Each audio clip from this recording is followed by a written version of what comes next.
Energy Emerging Healing Modality Meditation Level 1.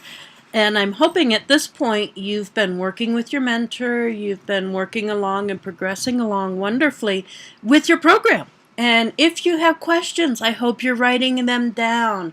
I hope that you're creating a journal and documentation that you can go back to and you can refer to and you can use later on, and you can rebuild maybe some of your thoughts and some of your questions and that type of thing, and work together cohesively with those that are there to help. If you want to work on your own, make that dedication, make that commitment, and really get in there and really strive to make the life of this program your meditation. Why is it important to quiet our minds? One of the reasons it's so important to quiet our minds is that we walk around every day, 3/4 of us walk around every day with our heads so full of information, of thoughts and processes that they control us. We don't control them. And it's like I've talked to other people. If I heard myself talk, if I had heard someone else talking to my friend how I talk to myself, boom, there you go. There's a big clue. The importance of quieting the mind is number one, so you can begin to hear, so you can begin to concentrate, so you can begin to decipher what is a message that's trying to come through, maybe for you, or what is some information you're trying to gather for yourself, and some growth that you're trying to work on for yourself. And also when you're working with clients, you want to be quiet. You want you outside the door. We've talked about this. You want you outside the door so that when it comes inside the door, you're ready, willing, and able, and quiet, so that you can hear maybe what their body is trying to say to you, maybe what a message is trying to say from their mental self, from their emotional self. Maybe it's just some information that you want to pick up as the physical body's been trying to tell them something, and they're looking for the answer to that, and they're looking for some direction for that. So it's really important to get that mind quiet. Get in control of the mind, and don't let the mind control you. When we spend all our time processing and thinking, the mind's in control of us. We're not living our life. We're being drawn around, led around, and led into different places versus where we want to be at that point in time in our life. It's really important to quiet your mind. The Noble Eightfold Path. I like this, and one of the reasons I use this here is because it's really important to keep this as your focus when you're working with people and when you're approaching them with a meditative mind, when you're living your life as a meditation, when you're living your energy emerging practice as a meditation, when you're working with your animals as a meditation. You want to have all of these things at play.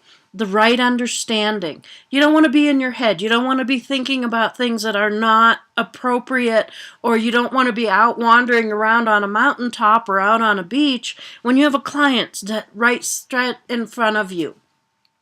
You want to have the right thoughts. You want to have that which is for their highest good, utmost and foremost in your thought process.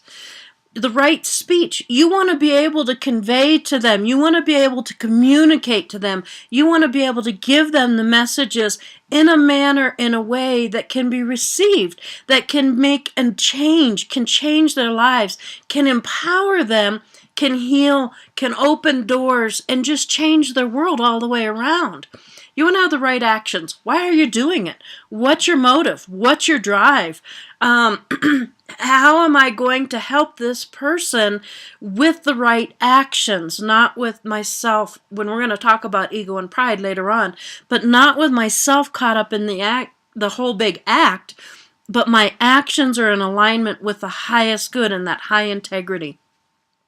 Right livelihood. Why am I doing what I'm doing in the world? What am I doing financially? Why is all that happening?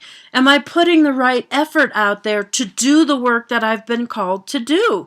Am I putting the right effort into the class that I'm working on? Am I putting the right effort into my quiet time? Am I allowing myself to grow? Am I allowing myself to expand? Or am I letting other people and other things hold me back and pull me back?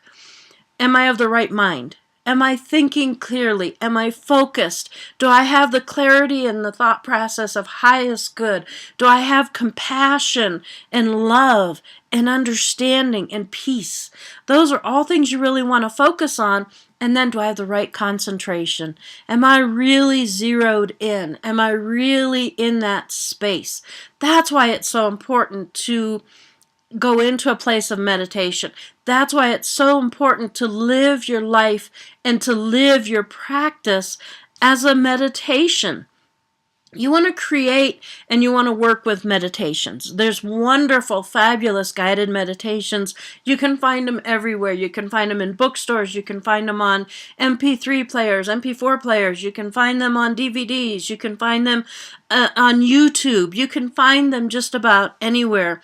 In the resources section, I've created a guided meditation on adjusting your vibrational frequency. And I want to invite you to go ahead and listen to that and make that a part of your meditation. Make it a part of your life as a meditation. And also, there in your book is a couple of guided meditations, and I want you to take time to read through them. Have somebody read them for you, or get a little recorder if you can, or record on your phone. However you can do it. I want you to create it because it's your meditation. It's your journey. It's your process. Life is a guided meditation. Life is the meditation.